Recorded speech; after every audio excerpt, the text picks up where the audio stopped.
बल्कि उन्हें समझा कर आगे बढ़ेंगे और उन्हें यह भी विश्वास दिलाएंगे कि हम रीति रिवाज को बदलना नहीं चाह रहे, बल्कि उसे एक नया आकार दे रहे हैं, बेहतर कल के लिए। अब पकड़ा अपने धागे का सही सिरा। पर आप ये सब कैसे करेंगे कुंवर साहब? उसी तरीके से जो दुनिया में सबसे ज्यादा काम आती है। पता है केवल, एक बच्चे को किताबें पढ़ने से ज्यादा मजा कहानी सुनने में आता है, और अगर वही कहानी उन्हें दिखा दी जाए तो वो उसका सार कभी नहीं भूलते। आप क्या बोल रहे हैं कुंवर साहब? हमारे को कुछ समझ नहीं आ रहा है। लेकिन हमें साफ साफ दिख रहा है कब, कहां, क्या करना है।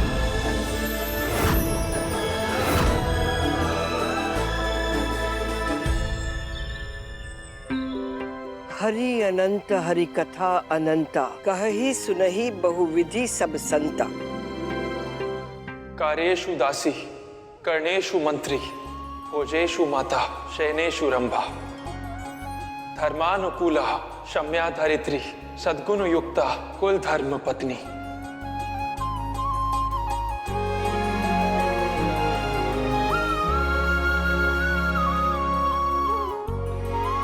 अरे वाह कुंदू, ये श्लोक तो एक अच्छी बिंदनी को परिभाषित करता है।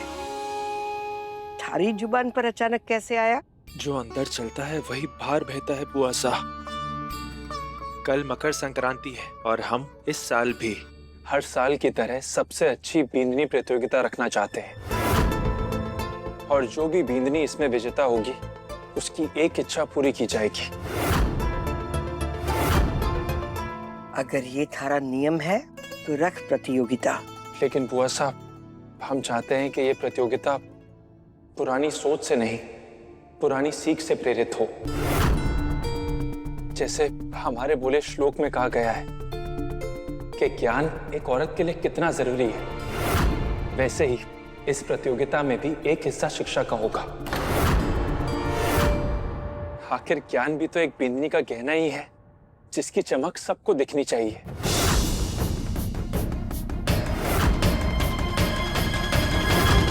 बेटा, एक अच्छी बिंदनी का गहना उसकी गृहस्थी और रसोई होवे है, ना कि ज्ञान। इसलिए शिक्षा के मापदंड की कोई जरूरत ना है। इसके बगैर भी अच्छी बिंदनी निकल कर आवे है। आती है बुआ साहब, लेकिन वो अधूरी बिंदनी कहलाती है। चांद चाहे कितना भी गोल क्यों ना हो, कितना ही सुंदर क्यों ना हो, लेकिन बिना रोशनी के अमावस ही कहलाता है। शिक्षा भी कुछ ऐसी है, इसकी रोशनी बहुत जरूरी है हमारे समाज के लिए, समाज की बिंदनियों के लिए। मैं ना मानती ये सब। पढ़ाई लिखाई ये सब चोचले हैं आजकल के। माफ कीजिएगा बुआ साहब, पढ़ाई लिखाई चोचले नहीं, जरूरत है आज की।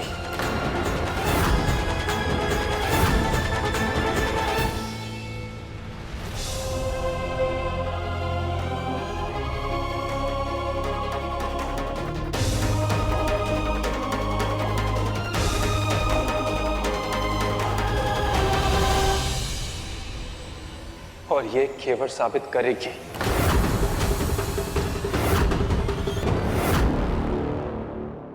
बाकी बिंदियों की तरह केवल भी इस प्रतियोगिता में हिस्सा लेगी और अपने शिक्षा के बल पर जरूर जीतेगी। फिर शायद आप वो बात समझ जाएं जो हम समझाना चाहते हैं।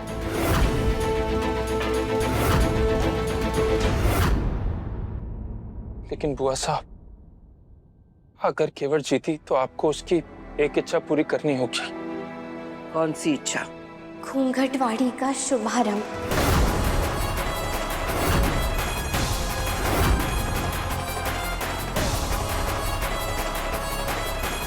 ठीक है, मानते हैं थारी बात, पर मारी भी एक शर्त है। अगर तू प्रतियोगिता जीत गई तो तारे मन का होगा, पर अगर तू हार गई तो मैं सारे दिए एक साथ बुझा दूंगी।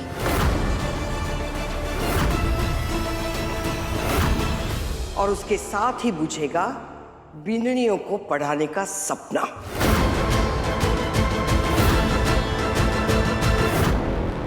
हमेशा हमेशा के लिए।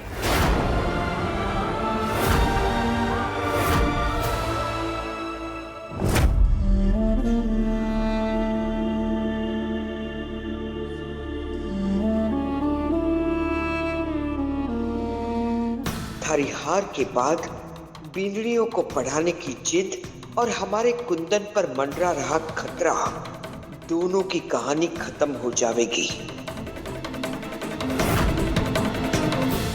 कुंदन का दिमाग खराब हो गया है, शिक्षा की प्रतियोगिता करा रहा है और तुम उसके बराबर में जाकर खड़ी हो गई ताकि गांव में घूंघटवाड़ी खुल जाए। हाँ साहब, बात घूंघटवाड़ी की नहीं है, बात मारी और सुगना जीजा जैसे बिंदनियों को हक दिलाने की है, हमें मान दिलाने की है। माँ साहब, आप तो देख रही हैं ना, हम दोनों कितना कोशिश कर रही हैं, पर बुआ सा ने अब तक हमारे को और सुगना जीजा को अपने बिंदनी के रूप में स्वीकार नहीं किया है। माँ साहब, यही एक मौका है बुआ सा का दिल जीतने का, उन्हें विश्वास दिलाने का कि साधारण घर की लड़कियां भी असाधारण काम कर सकती हैं। एक अच्छी बिंदनी बन सकती है। हाँ मासा, अगर घेवर ये प्रतियोगिता जीत गई तो बुआ सा का आशीर्वाद मिल जाएगा इनाम में। और मासा, मैं भी इस प्रतियोगिता में हिस्सा लेना चाहती हूँ, एक कोशिश करना चाहती हूँ। क्या पता हमारी मेहनत और लगन देखकर बुआ सा के दिल में थोड़ी सी जगह मिल जाए हमें भी। देख रही हूँ तुम दोनों की आंखों में जोश और जुनून। वैसे मैं भी यही चाहती हूँ कि मेरे परिवार और बच्चे हमेशा खुश रहें, और ये प्रार्थना करती हूँ कि जीजा मेरी दोनों बिंदनियों को अपना लें। अगर मैंने बुआ सा के दिल में अपने लिए जगह बना ली तो फिर मैं उन्हें गन्नू के बारे में भी बता पाऊंगी। मुझसे ना अब और इससे दूर नहीं रहा जाता। एक छत के नीचे रहकर भी मैं इसे प्यार नहीं कर पाती, इस पर अपना हक नहीं जता पाती।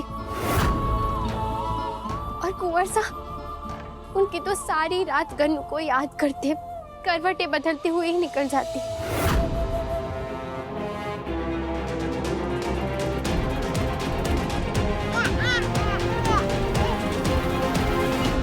मैं तो बस ये चाहती